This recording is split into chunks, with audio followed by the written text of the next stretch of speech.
주님께서 여러분과 함께 루카가 전한 거룩한 복음입니다. 주님 영광 받으소서.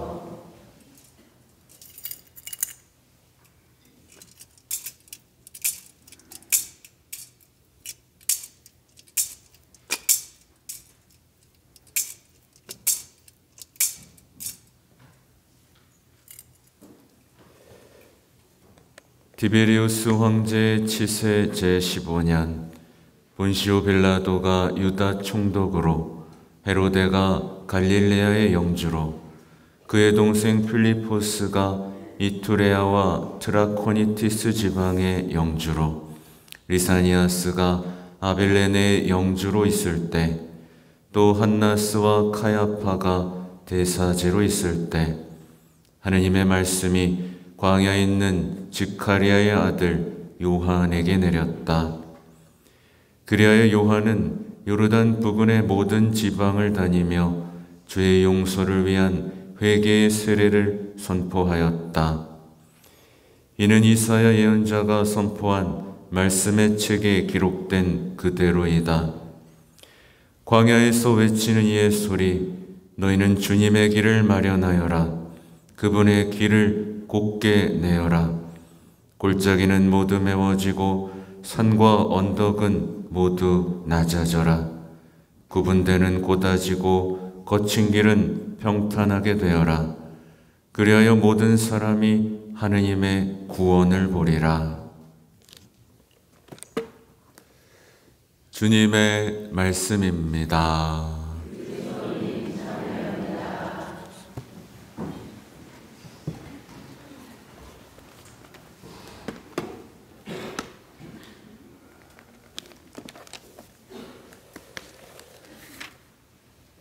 참 예수님, 오늘은 하나님께서 여러분에게 주실 말씀이 많은 모양입니다. 네, 아무튼 오늘요, 저는 성사를 받습니다. 네, 사제가 어떤 고해 성사하는지 궁금하죠? 안 궁금하면 말고요.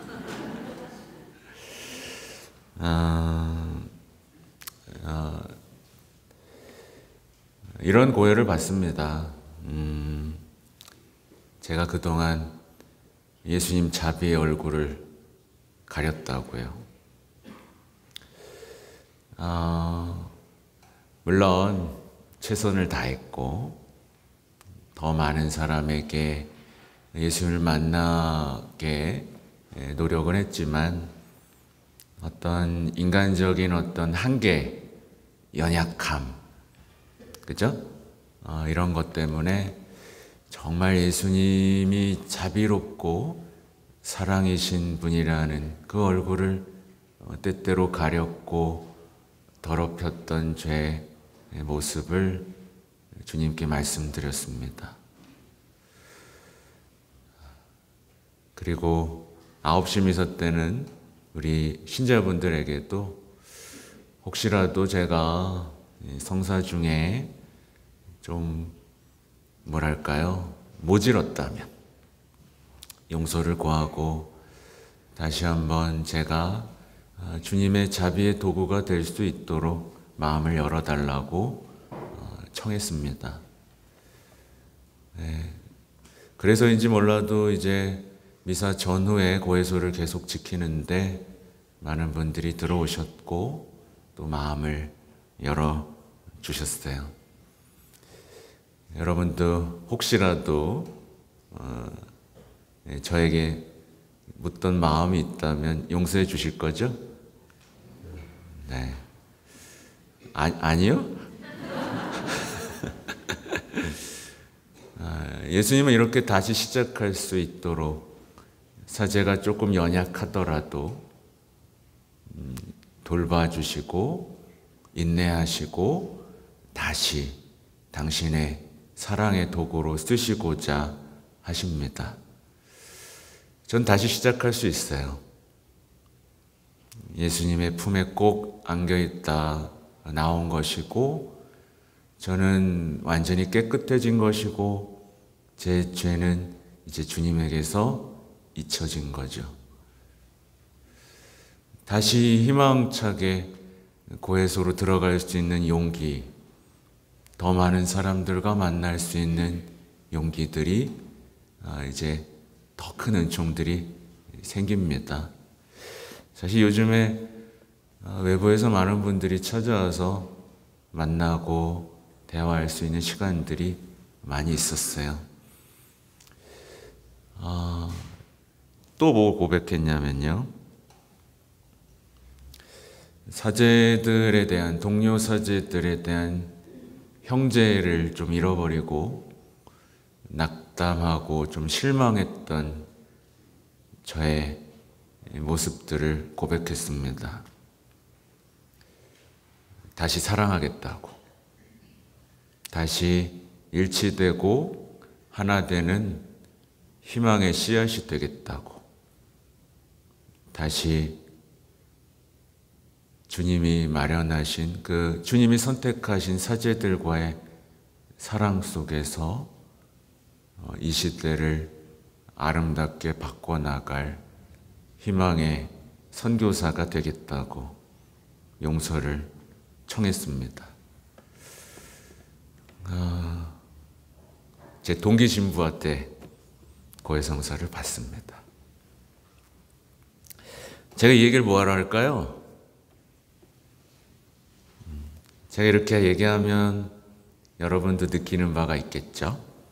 여러분도 어떤 것들을 잃어버렸고 어떤 것을 포기했고 살아왔는지, 그리고 내가 하는 고해성사와 비교하면서 나도 조금 나은 성사를 할 수 있지 않을까라는 어떤 힌트와 희망을 드리기 위해서 이렇게 용감하게 저의 연약함을 나눴습니다. 예. 도움이 되나요? 네. 다시 시작했으면 좋겠어요. 여러분이 하느님과의 관계를 다시 시작했으면 좋겠고, 포기했던 내 가까운 이웃들, 가족들과의 관계를 다시 시작할 수 있는 용기와 희망을 얻었으면 좋겠습니다. 오늘 준비한 강론은 길어요. 근데 이제 제가 주보에도 교황님의 이제 대림 2주차에 말씀들을 모아놨거든요. 지금은 안 보셔도 돼요. 끝나고 보시면 되는데, 이제 제가 시작 때부터 얘기해 드렸지만, 회개하세요, 고해성사 보세요, 이런 얘기들이 우리를 기쁘게 하나요? 슬프게 하나요? 이런 얘기 제가 썼어요. 그러니까 회개에 대해서 말하는 것은 우리를 슬프게 만들 수 있다. 교황님은 아시는 거예요. 우리가 회개에 대해서 들을 때 뭔가 좌절하고 슬퍼하는 감정을 느낀다는 것을 알고 계신 거예요. 근데 이게 사실 정상적인 생각일까요? 하느님에게서 온 생각일까요? 그렇지 않죠. 우리가 잘못 생각하고 있기 때문인 거죠. 마치 예수님이 우리가 도덕적으로 완벽한 사람이 되기를 바라신다는, 그래서 우리는 완벽해지기 위해 노력해야 된다는 그런 신앙을 생각할 때 우리는 나 안 되는데 뭐 어떡하라는 거야 라는 영적 좌절과 슬픔에 빠지게 되고, 고해 안 볼래, 어차피 안 돼, 이런 슬픔에 빠진다는 것을 교황님은 알고 계셨던 겁니다. 그러면서 이제 교황님이 우리에게 초대하시는 건 뭐가 회심이냐는 거예요. 뭐가 회심이냐? 판공표 내는 게 회심이냐? 그게 아니라 회심한다는 것에 대해서 아주 구체적으로 희망이라는 주제를 가지고 우리에게 얘기하고 계세요. 그래서 이렇게 얘기하세요. 회심한다는 것은 희망을 파괴하는 것이나 삶에서 절대 아무것도 바뀌지 않는다고 되풀이 말하는 매사에 비관적인 사람들에게 귀 기울이지 않는 것을 뜻합니다. 제가 이제 고해소에서 만나봤을 때 많은 분들이 이제 어떤 자신이 가진 연약함과 슬픔에 대한 얘기들을 해요. 근데 그 밑에 깔려진 죄는 알아보지 못합니다. 이게 뭐냐면 희망을 잃어버렸다는 거예요. 여러분 무슨 낙으로 살아요? 여러분 무슨 낙으로 삽니까? 네, 잘 생각해 보세요. 무슨 낙으로? 낙이 없어. 맨날 똑같은데 뭘? 네, 아유 살면서 죄만 더 짓는 것 같아. 뭘 잃어버렸죠? 우리말로 낙을 잃어버렸죠? 근데 신앙적으로는 뭘 잃어버렸죠? 희망을 잃어버린 거예요. 어차피 안 돼. 저놈은 안 변할 거야. 다 썩었어. 해봐도 안 되는데 뭘. 근데 사실 희망을 잃어버린 사람이 사랑할 수 있을까요? 있어요, 없어요? 희망을 잃어버린 사람은 사랑을 포기합니다. 더 이상 사랑할 이유가 없죠. 희망이 없으니까요. 근데 사실 희망을 잃어버린 사람은 뭘 잃어버린 사람일까요? 주님에 대한 신뢰를 이미 잃어버렸죠. 결국 우리 밑바탕에 깔려 있는 건 뭐죠? 주님을 신뢰하지 못하고 그분이 살아계시고 다스리신다는 걸 믿지 못하고 그래서 희망을 잃어버렸고 사랑도 잃어버린 우리의 비참한 낙심의 상태. 그래서 이제 교황님은 회심한다는 것은 계속 말하는 것, 매스타의 비관적이고 나쁜 것들, 그런 것들만 자꾸 얘기하는 사람들에게 귀를 어떻게 한다? 닫는 것이다 라는 걸 지적하고 계십니다. 자꾸 그런 불평과 비관적인 얘기를 들으면 마음이 어때요, 여러분? 막 기뻐 춤을 추나요? 아, 기뻐. 아우, 불평하는 사람 오랜만에 보네. 아우, 기쁘다. 이렇게 되나요? 아니에요. 내적으로 더 움츠러들고 두려움도 커지고 안일함과 권태 속에서 주저앉게 되죠.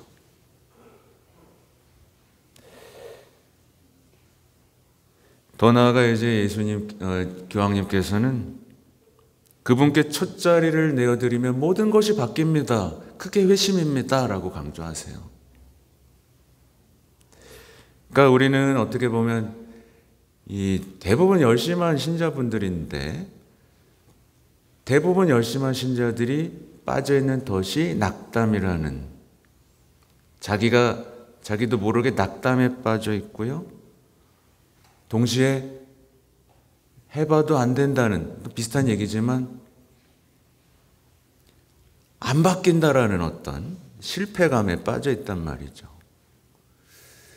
저는 이 희년이 여러분에게 이 모든 것을 새롭게 하는 시간이 되면 좋겠어요.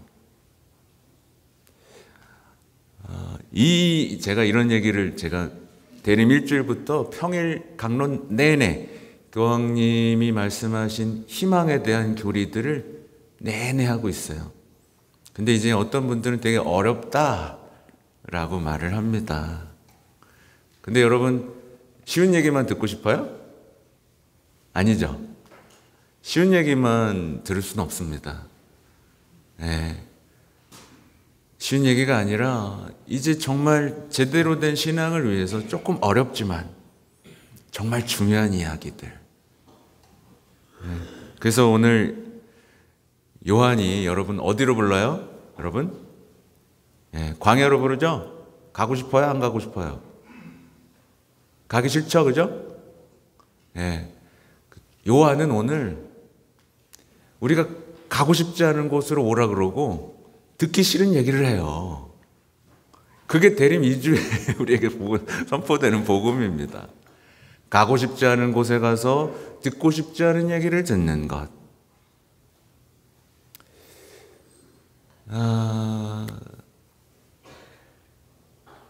근데 이제 여러분 대림식이 광야로 만들고 있습니까? 안 만들고 있습니까? 사실 대림시기는 우리가 시끄럽게 했던 모든 것들과 좀 끊어야 되고요. 고요해지면요, 막 사람이요, 조용하면 견뎌요, 못 견뎌요? 여러분은 견뎌요, 못 견뎌요? 못 견뎌요. 야, 자꾸 건수 만들라고. 야, 한 잔 먹자. 이렇게. 야, 어디 좀 가자, 이씨. 미치겠다, 이씨. 전화 붙들고 1시간 수다 떨고, 이씨. 못 견뎌요. 근데 광야는 전화도 없죠? 할 것도 없죠? 생존할 것만 있어야 돼요. 조용한 가운데 나에게 가장 중요하고 진실 것과 마주할 수 있게 됩니다. 기도 안 한 사람은 다 여기서 도망가는 사람들이에요, 사실은. 고요 속에 있으면 나에게 가장 중요한 게 뭔지를 마주하게 됩니다.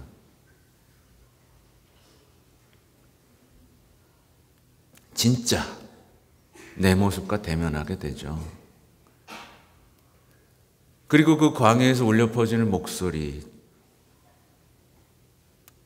회개하여라, 회개하여라. 그리고 이때는 내 말을 할 수가 없어요. 침묵.